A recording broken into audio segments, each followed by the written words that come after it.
The village of Arnsberg slept in peace beneath golden fields and ringing bells. A German breeze carried the scent of hay and apple trees, and the world seemed simple, like a lullaby whispered to children long after bedtime. Heinrich Adler, a farmer of broad shoulders and weathered hands, worked the land with the same patience he had given his only son, Emil, born under a copper sunset and baptized with tears of joy. Emil was his quiet joy, a boy who loved drawing birds more than breaking soil. But when war drums echoed from Vienna and the old flags were raised, everything shifted. The Kaiser's call came like a cold gust through the window of ordinary lives. Heinrich, who had once fought in colonial campaigns in Africa, felt pride stir in his chest like an old flame. But Emil hesitated. He had been living in Paris with his French mother, caught between two lands, sketching the Seine and dreaming of peace. When France declared war on Germany, Emil, half German, half French, enlisted. Across the Rhine, his father, now conscripted into the German army, did the same. Neither knew the other was marching toward the same killing fields. By 1915, the world was no longer made of orchards and prayers. It was made of mud, blood, and gas. At Loos, the smoke swallowed the sun, and men became shadows of themselves. Emil crouched low in the French line, trembling not with fear, but with disbelief. His hands no longer held pencils, but rifles. He saw the enemy charge, faces young and old, and shot without aiming. The first time he killed, he cried into his sleeve like a child hiding from thunder across the field.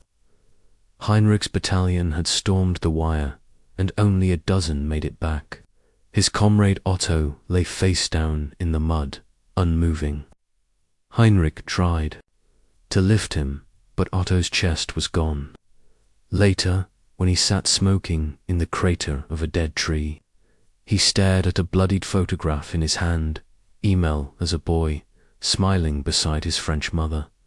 He didn't know where his son was, but something gnawed at him, a fear he couldn't name. Winter rotted everything. Boots fell apart, teeth cracked. Men screamed in their sleep. The rats were bold and well-fed, chewing on the edges of the living. Emil, buried in the freezing soil with his unit, now spoke little. He kept a journal of drawings, faces of dead men, clouds of gas, hands reaching out of dirt. He tried to make sense of the horror, to draw what couldn't be said aloud. Heinrich was posted to a trench near Verdun, a place where the land bled like a wounded animal. His letters home turned brief and cryptic. Still breathing. No frostbite yet. Dreamed of Emil. The irony thickened like smoke itch might be just over the next ridge, aiming rifles that had no name for mercy. One evening, as the sky burned orange, a prisoner was brought in, young, French, terrified. Heinrich looked into the boy's eyes and saw something familiar. Not Emil, but like him. That night, Heinrich didn't sleep. The boy was shot at dawn. Spring brought no mercy. Shells fell like iron rain. Emil's captain was torn in half. In the chaos, Emil found a dying German soldier whispering prayers in blood. Something cracked inside him. He dragged the man behind cover, ignoring the bullets, and tried to stop the bleeding. The man died anyway, smiling like a boy who'd seen his mother. Later, he was reprimanded. "You helped the enemy," his superior spat. Emil said nothing, only opened his journal. On one page, he had drawn the dead man's face, gentle, almost peaceful. Emil began to wonder, was loyalty to a flag more sacred than loyalty to the human heart? Heinrich, meanwhile, had lost all taste for the cause. He no longer spoke the Kaiser's name. His hands trembled when holding a gun. In a letter never sent, he wrote, "If I meet my son out here, God, forgive me. I do not know if I could pull the trigger." Autumn 1917, near the Chamonix Dames, both armies dug in. The rains returned. Orders came, the Germans would push at dawn. Heinrich's unit would lead. Across the ravine, Immel's regiment dug deeper, awaiting hell.